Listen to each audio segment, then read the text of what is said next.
When I graduated from high school, I was about the same height I am now, roughly 6 feet, and I weighed 135 pounds. Yeah, that's not very big. So I had to dance around in the shower just to get wet. I was very, very skinny.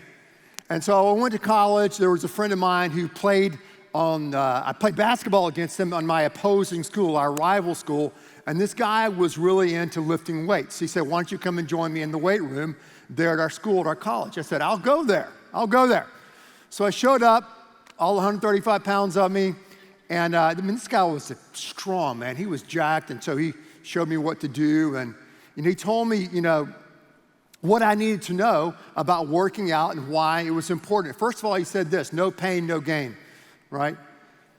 No weights, no dates. No curls, no girls. And so I started feebly learning how to work out. I mean, literally, this is embarrassing, this is true.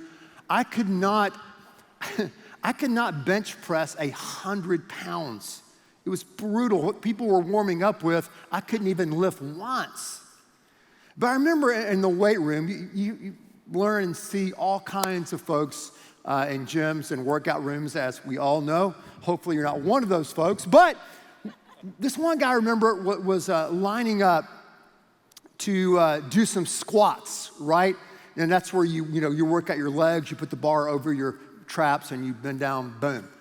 And he just, he started off with the warm up with about a 45-pound plate on each side, warmed up. Then he added another 45, another 45. I think that's 225 total. And then he added another one. He had 3 45-pound plates on each side. And help me, I can't lift that much. It's what, 315? Guys, right? Or, I love it. Yes, 315. So that dude, probably a freshman like me, gets down and I just see him, and I just see him buckling, and boom, I watched that weight just crush this guy. And everybody ran there and tried to help him. They got the weight off him. And luckily, the guy was okay. He was okay. But I thought about that, how, a lot of times, not just when you're working out, but in life, we tend to have these plates, if you would, these weights that either we add on ourselves because we've got to be busy, or we have these weights of problems and situations that keep adding up. And it's not just one 45-pound problem, it's another 45-pound problem. Pretty soon, you look like you're about to face a 315-pound situation that can crush you. And what's dangerous about that is not so much of the weight of what you have to go through, though that can be problematic, as I observed in the weight room. The problem is the fear that can instill in us. Not just fear in the here and now, but fear about what may happen in the future as you attempt to carry all this weight. Talked about that last week. I said many times in our life, we allow fear to dominate our lives. Fear of rejection, fear of not having enough, fear of getting sick, and fear of not having what it takes. Fear is an interesting phenomenon. It's more than an emotion. And once it gets inside of our minds and hearts, it may start off as a small fear, but it continues to spread and grow. So what do you do about fear? What is the GOAT? Not Tom Brady. What is the GOAT? Romans 8 have to say to us more about this fear. And how do we get to a place where fear is not writing the script of our life? Fear is not dictating the decisions we make day in and day out for God in our lives. How do we get there? Look at Romans 8, verse 17, following. Romans 8, 17. Remember, the guy named Paul is writing this letter.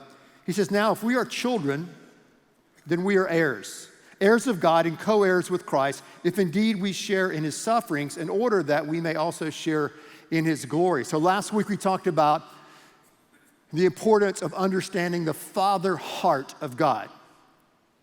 And when you say yes to Christ, when you walk down the aisle or when you get baptized, you say yes to Christ, you enter into God's family. You are a son and a daughter of God. And therefore, you're connected with Christ. That means he died in your place. He rose again in your place. He's going to forgive you. He took your rap for you. He gives you his perfect record of righteousness. You're a son and a daughter of the living God. He accepts you. He loves you. He comes to dwell inside of your life. That's fantastic. At the same time, just as we identify him and what he's done for us, we also will identify him in sufferings. Sufferings and glory always go together. Look at verse 18. He says, I consider that our present sufferings are not worth being compared with the glory that will be revealed in us. Present suffering. It's tough. It's rugged. It can be brutal. But compared to the glory, compared to what God has in store for us, it's not worth comparing. Look at verse 19. For the creation waits in eager expectation for the children of God to be revealed. For the creation was subjected to frustration, not by its own choice, but by the will of the one who subjected it, in hope that the creation itself will be liberated from its bondage of decay and brought into the freedom and glory of the children of God. That's not very complicating or confusing, so let me attempt to explain some of that. Basically, and I've said this many, many times from this pulpit, I will say this until I die, to understand the world that we live in and to understand the Christian worldview, the grand narrative, we have to understand that things are not the way they're supposed to be. God made everything that we can see. He made this world. He made this galaxy. He made the universe. He made the metaverse. He made everything that we can see. But this world is not the way it intended to be because of the fall, because we rebelled against God. It had both personal, human, and cosmic and natural implications. So we live in a broken, fallen world with broken, fallen people who do broken, fallen things. Why is there so much evil? Why is there so much suffering? Why do so many bad things happen? It's because of this brokenness, this fallenness that we live in. Nature itself, that's why we have natural disasters. Nature itself is not in harmony the way God intended it to be. We are not the way God intended us to be. So when you take the broken and fallenness and the wickedness and you multiply that times around, what, 8 billion? And that snowballs over thousands and thousands of years? That's why things are not the way they're supposed to be. So creation, the natural world, what this passage is saying, is looking forward to the day where there will be a recreation of this universe, of the natural world. They're looking forward to when those who are the children of God will fully experience their new life and the new heavens and the new earth, this new reality, this restored reality that God has in store for us.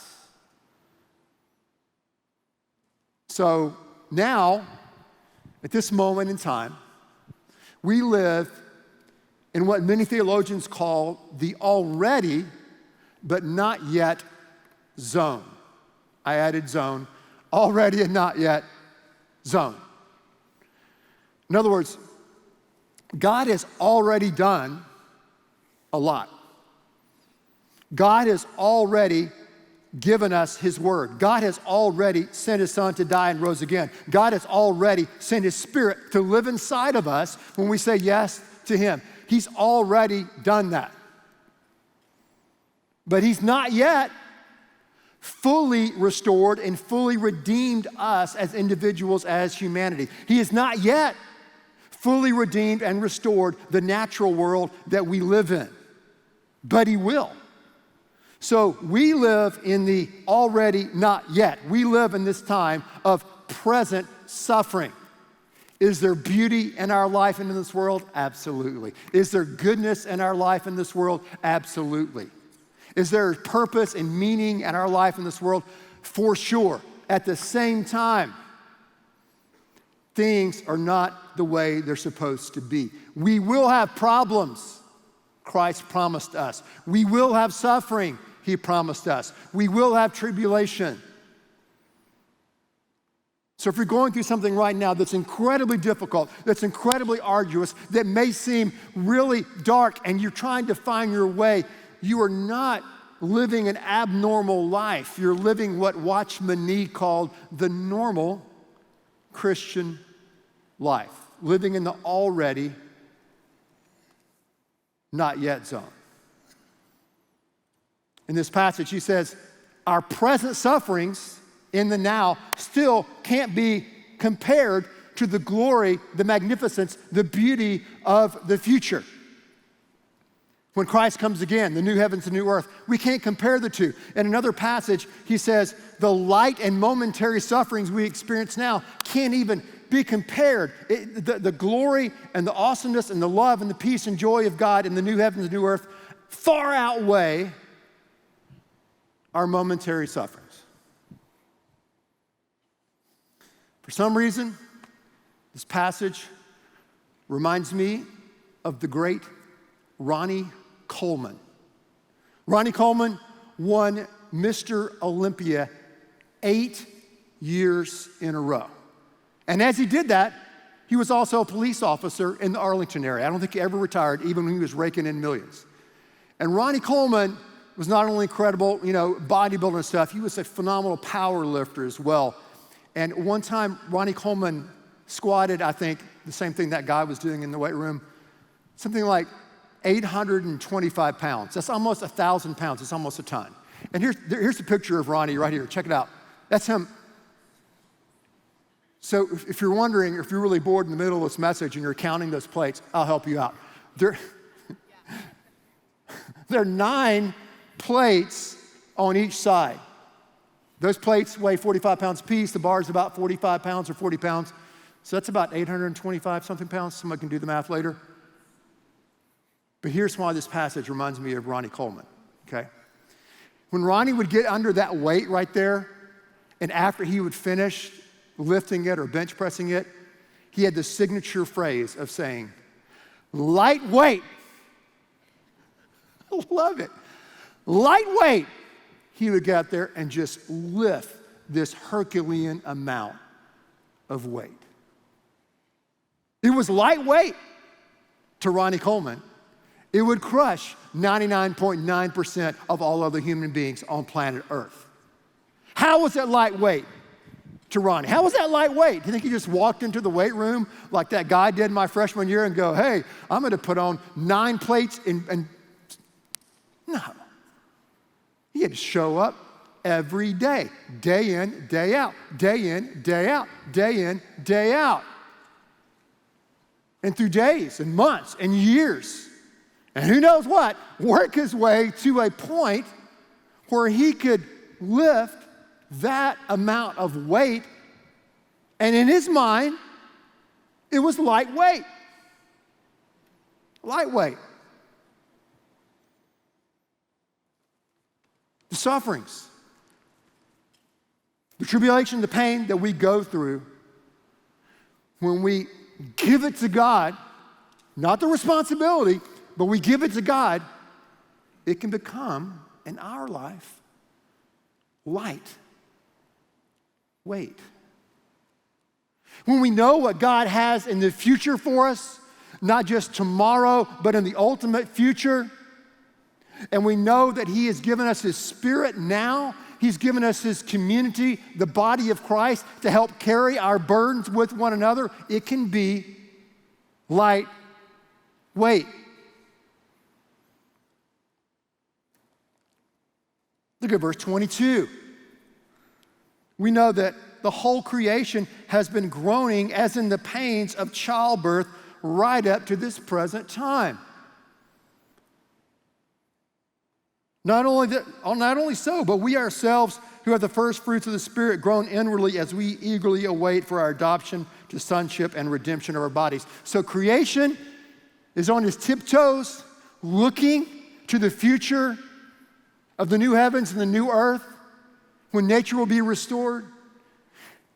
Creation is looking and watching us in some way. I don't fully understand it.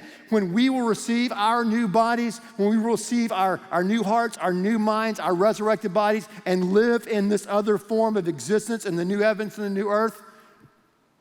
And we're waiting. We're in the already. The present suffering. We're hurting, we're painful, we're groaning many times. And it's not just because of our pain, it's also because we see what God has prepared for us.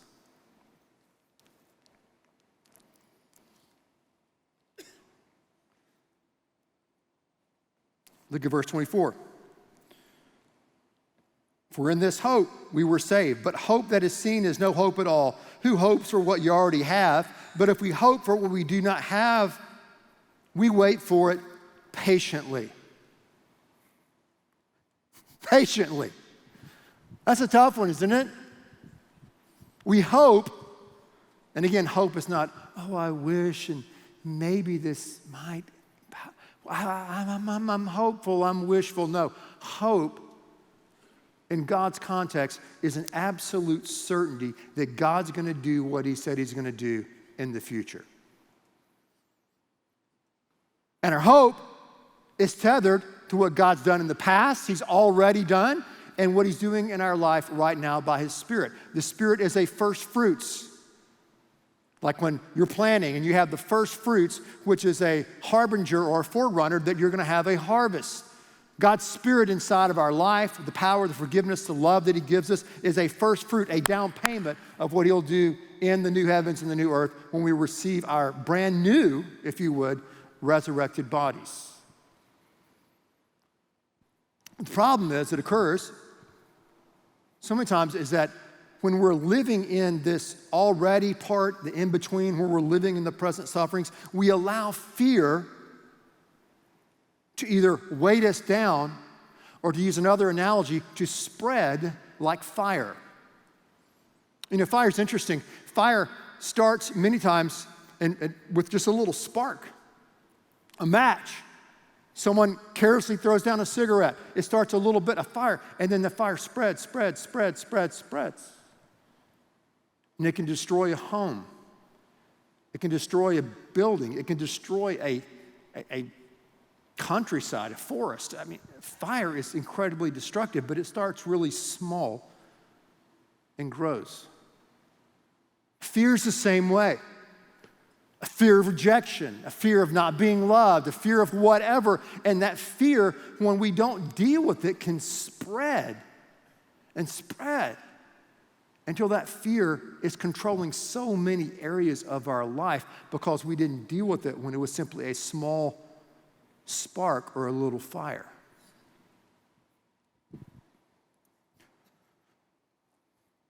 That's where Ambrose Godfrey comes in, right?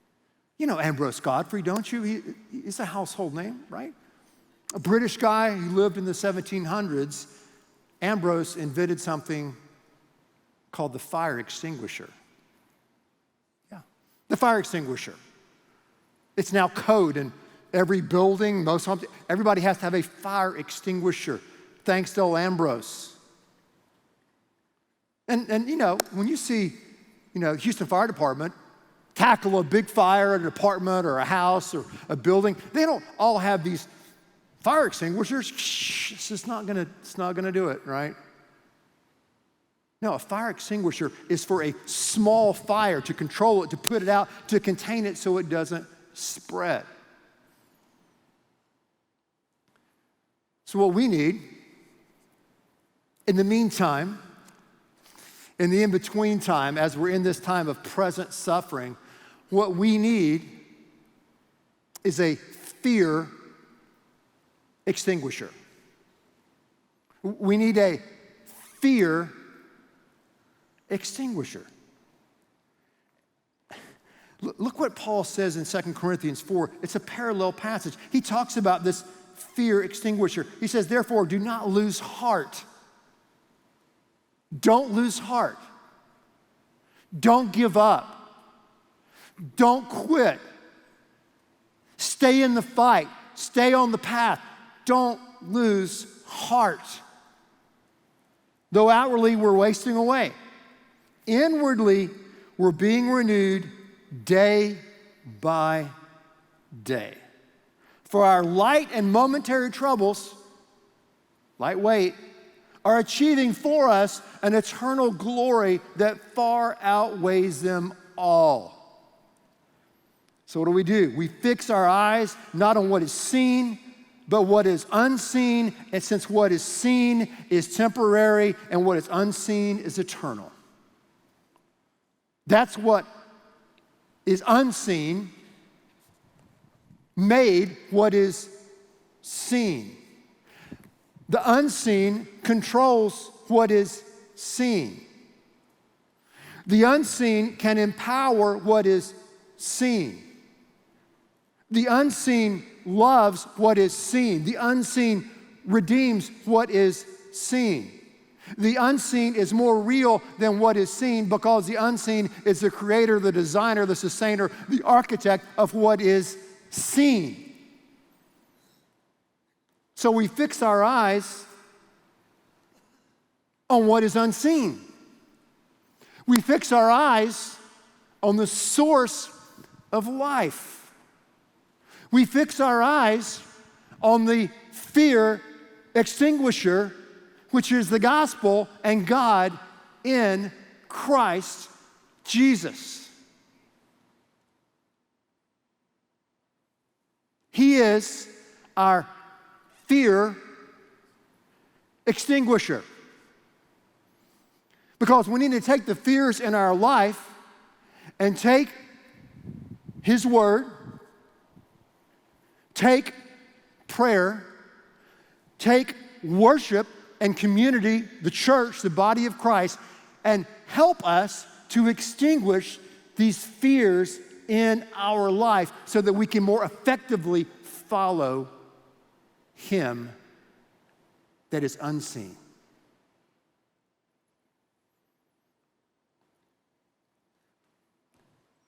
And how do we do that?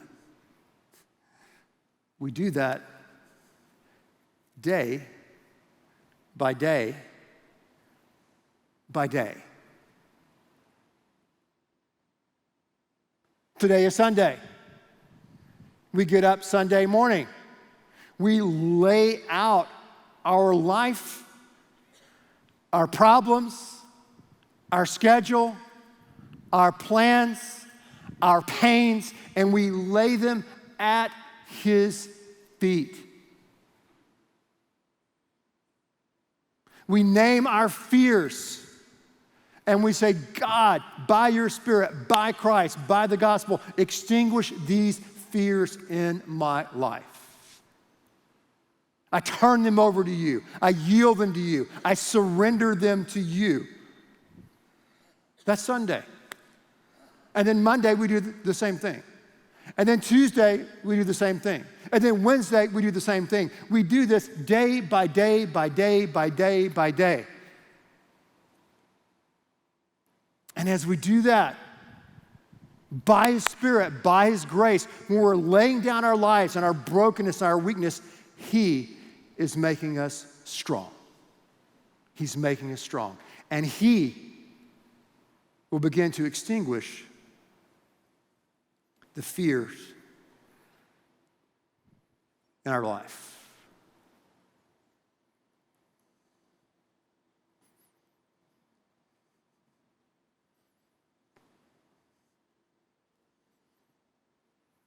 As we wait, patiently, eagerly, on tiptoes to God's ultimate crescendo as we're liberated from these bodies, as this world will be liberated from its pain and suffering and decay.